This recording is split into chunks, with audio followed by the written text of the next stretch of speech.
9h, 11h, Europe 1 Culture Média. Philippe Vandel. Le groupe Terre Noire avec nous, alias Raphaël et Théo Herrerias. Bonjour Raphaël. Bonjour. J'ai commencé par l'aîné. Bonjour Théo. Bonjour. Vous venez tous les deux d'être sacrés, enfin votre groupe vient d'être sacré. Révélation 2022 des victoires de la musique. Vous avez sorti une version étendue de votre dernier album Les Forces Contraires. Il y a même un sous-titre, La Mort et la Lumière. Une grosse tournée arrive, on va en reparler. On vient donc d'entendre ce titre, L'Infini. Je vais citer aujourd'hui en France, papier du 12 février. Quel charisme ces frangins. Ils sont beaux, intenses, poétiques, magnétiques, en totale osmose. On ne ressort pas indemne de leur musique, mélange rare d'émotions et d'énergie, de violon et de machines, de chansons françaises et d'électro sans frontières, de tradition et de modernité. La question, c'est quoi l'alchimie? Comment vous travaillez? Je pose la question parce que vous êtes deux, mais quasiment toutes les chansons du disque que j'ai évidemment attentivement écoutées sont à la première personne. Alors qui chante, qui écrit les paroles, qui fait la musique, qui fait le son? Car je sais que vous ne laissez ce soin à personne. La question la plus longue de l'histoire de la radio. Oui, non, pour nous, c'est important de réaliser notre musique, d'aller jusqu'au bout du son.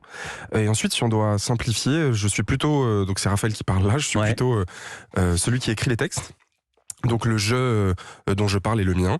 Et Théo est vraiment le réalisateur, le producteur, celui qui le son de Terre Noire, c'est Théo tout simplement. Voilà. Alors à faire dans l'onomastique, vous venez de Saint-Étienne. Le nom était déjà pris par un groupe anglais, vous le connaissez ou pas? Non, on savait pas ça. Il y a un groupe Saint-Étienne un peu. Ah si, Saint-Étienne, bien sûr. Post-punk, voilà. Oui, parce que à la bibliothèque, à la médiathèque de Terre Noire, il y avait des CD de Saint-Étienne qu'on prenait et on disait ah mais c'est un groupe de DC, c'est un groupe stéphanois, et en fait on a compris que c'était des Anglais. Pas du tout, ce sont des Anglais que J.D. Beauvalet, le patron des Inrocks, aimait beaucoup.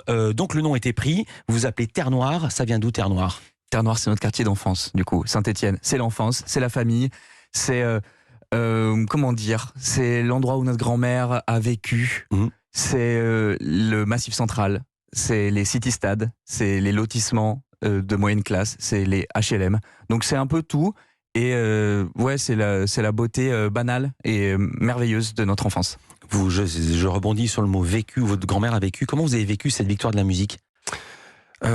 Au début, un peu de déni, c'était étrange. Tout d'un coup, on se met beaucoup de pression, comme une espèce de. C'est la première fois qu'on a fait comme une compétition sportive qui s'alliait à la musique. Ouais. C'est-à-dire que tout d'un coup, tu peux gagner ou perdre, et puis le coup près va tomber. C'est comme le jeu des gladiateurs. Pardonnez-moi, qu'est-ce qu'on peut faire une fois que le disque est sorti? Il est sorti. Exactement. Ou alors, est-ce que vous faisiez des choses? Est-ce qu'il y a de l'influence? Est-ce qu'il y a du lobbying? Non. Est-ce qu'on peut travailler à avoir cette victoire? Non, pour nous, c'était surtout préparer le live, en fait. Préparer la prestation live, comme du cirque. On a 4 minutes pour être la meilleure possible. Tout le monde nous disait, vous gagnez pas, c'est pas grave, mais par contre, faites un super live. Donc la pression était immense à cet endroit-là. Et vous saviez que vous alliez gagner? Non.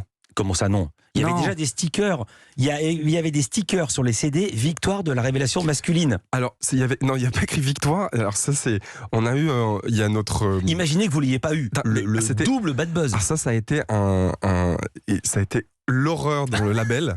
Quand ils se sont rendus compte qu'il y a une erreur, donc quelqu'un, c'est pas grave, ça arrive de se tromper, il y a une erreur de validation de stickers, et nous on a reçu pour faire des dédicaces quelques semaines auparavant, on a vu ça, on a fait, et donc là il y a eu un moment d'horreur, on s'est dit mais ça va être terrible, et finalement donc tout le monde a croisé les doigts, mais non, il n'y a pas évidemment pas d'anticipation de ça, pas du tout. Alors votre duo, et vous êtes devenu la 3e ou la 4e, tout dépend comment on compte, si on vous compte 1 ou 2, 4e personnalité de Saint-Étienne, après Bruno Gassio et surtout Bernard Lavilliers, avec qui vous avez fait un duo, Je tiens d'elle. Alors elle, ce n'est pas une femme, mais c'est la ville de Saint-Étienne, extrait. Je crache mes poèmes, je crache mes premières cigarettes. Je gueule dans l'usine morte, les entrailles ouvertes. Milliers d'arpèges dans le garage, chasseur d'orage à vélo. L'aventure c'était les fruits volés, les plans d'eau. Si mon cœur est bizarre, c'est peut-être que mon accent est bizarre. Tous les mots que j'écris jaillissent de ma terre noire. J'ai tordu la vie pour elle. Dans ces forges imaginaires, je suis pas un marin, mais j'ai pris la mer.